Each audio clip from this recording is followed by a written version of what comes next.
Sir, एक नौकरी दे दीजिए प्लीज, बहुत जरूरत है। सामने से जवाब आता है, क्या कर लोगे, क्या कर सकते हो, कितना पढ़े हो? सर, एमबीए किया है, 10 साल का एक्सपीरियंस है, प्लीज नौकरी दे दीजिए। घर में राशन नहीं है, बच्चे की फीस देनी है, प्लीज सर प्लीज एक नौकरी दे दीजिए। कुछ भी कर लूंगा सर, 10,000 15,000 कुछ भी दे दीजिए। अभी हालात ठीक नहीं है, बाद में कॉल करना। सर प्लीज नौकरी दे दीजिए, मैंने कहा ना, बाद में फोन करना। जी, ये वो रोजगार हैं, वो बेरोजगार हैं जिनकी पीड़ा मैंने बयां की।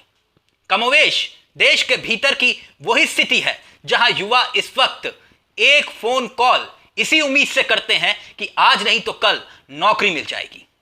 लेकिन हकीकत क्या है? आज मसला उन बेरोजगारों का नहीं, मसला तो आज दोस्तों उन रईसों का है, और दो रईसों का जिनके हाथ में, जिनकी हथेली में चंद सिक्के नहीं बल्कि देश की इकोनॉमी है। नमस्कार दोस्तों, आज मैं बात उन रईसों की कर रहा हूं जो एशिया के मानचित्र पर नहीं, दुनिया की मानचित्र पर अपना मुकाम हासिल कर चुके हैं। वो मुकाम जो आज सवाल खड़ा करता है। मैं शुरुआत देश के गरीब हो रहे उन युवाओं की नहीं करूंगा, क्योंकि देश तो गरीब हो रहा है, मगर इस गरीबी के बीच में वो दो शख्स, वो दो चेहरे अमीर पर अमीर हुए जा रहे हैं। सवाल यही, मैं बात कर रहा हूं देश के भीतर चंद उन रईसों की जिनके हाथ में इस वक्त देश की इकोनॉमी है, जिनकी हथेलियों में इस देश की इकोनॉमी है। जी, एशिया देशों में जीडीपी सबसे निचले पायदान पर भारत की है, मगर आप जानते हैं कि दो ऐसे चेहरे हैं जो एशिया में सबसे अमीर हैं, और वो भारतीय हैं। यह सवाल उन इकोनॉमी से जुड़ा है जहां पर बैंक ये कहते हैं कि हम एनपीए हो चुके हैं, और ऐसी स्थिति में जहां पर बैंक कंगाल है, दुनिया के मानचित्र पर बाजार ठप पड़ा है भारत का, और ऐसी स्थिति में उनकी छलांग वाकई में सवाल खड़ा करती है। दो चेहरे, एक अंबानी और दूसरा अडानी, और अडानी एशिया में सबसे निचले पायदान पर भारत की जीडीपी है, मगर जो छलांग उन्होंने अपनी ग्रोथ में लगाई वो ऐतिहासिक नहीं बल्कि देश को सोचने पर मजबूर करती है। और आज एशिया देशों में भारत के रईस जो सबसे ऊंचे पायदान पर पहुंचे, उनका जिक्र करूं तो इससे पहले आपको यह जानना जरूरी है कि वो चाहे बांग्लादेश हो, म्यांमार हो, नेपाल हो, पाकिस्तान हो, या फिर भूटान, श्रीलंका, मलेशिया ही क्यों ना हो, और चीन का जिक्र बहुत जरूरी हो जाता है। वो भारत के इतर अपनी जीडीपी को जिस दिशा में ले जा रहे हैं, और भारत जिस दिशा में ले जा रहा है, अब उसे समझिए, और इसकी तुलना बांग्लादेश के साथ आप करेंगे तो सबसे बेहतर होगा। यह बात मैं क्यों कह रहा हूं? क्योंकि इंडिया 2020 में भारत के मानचित्र पर अगर हम इस परिप्रेक्ष्य को देखें और समझें तो -8.0, जो सबसे नीचे पायदान पर खुद को पाता है। और साथ ही बांग्लादेश का जिक्र करें जो टॉप पर है जीडीपी के मामले में, उसकी जीडीपी है 3.8%, चीन 1.9%, और पाकिस्तान 0.4%। मगर मुकेश अंबानी की रिलायंस और गौतम अडानी एशिया के सबसे बड़े रईस फिर से बन गए।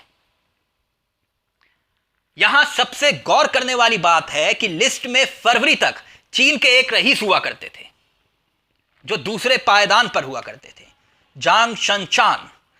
पहले अंबानी ने उन्हें पीछे छोड़ा और अब अडानी ने उन्हें पीछे छोड़ दिया। दूसरे पायदान पर वो पहुंच गए। सबसे अमीर बिजनेसमैन बने गौतम अडानी। इस साल 2.47 लाख करोड़ रुपए की संपत्ति की उनकी बढ़ोतरी हुई।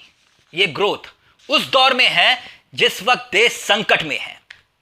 अंबानी के साम्राज्य का जिक्र करूं और उसके नेटवर्क का जिक्र करूं तो गौतम अंबानी का नेटवर्क पैसों के लिहाज से जरा समझिएगा, और फिर उसके बाद बताऊंगा कि देश की इकोनॉमी कैसे चंद सिक्के जब हम खोज रहे हैं उस दौर में दो हथेलियों में देश की इकोनॉमी कैद हो चुकी है। अगर मैं जिक्र अडानी के साम्राज्य का करूं तो तकरीबन 5,57,000 करोड़ रुपए हो जाए।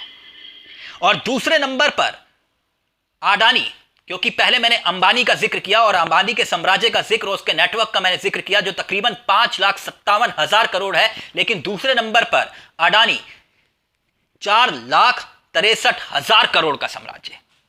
जिस दौर में एशिया की जीडीपी सबसे निचले पायदान पर है दोस्तों, उस दौर में एशिया में दो सबसे बड़े रईस भारतीय हैं। इसका मतलब क्या है?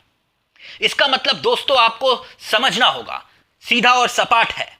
सिर्फ एक साल के भीतर अगर मैं अडानी की कमाई का जिक्र करूं तो 4,63,000 करोड़ हो गई इस एक साल के भीतर।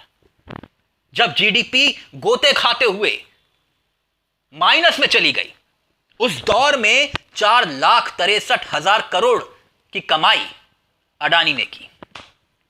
अब आगे बढ़िए, इस बात को समझिए, क्योंकि मैं क्यों यह जिक्र कर रहा हूं। चाहे वो बिजली हो वो अडानी के पास, बंदरगाह हो वो अडानी के पास, हवाई अड्डे हो वो अडानी के पास, रेल, गैस और इसके साथ साथ माइंस तक अडानी के पास। इसका मतलब क्या है?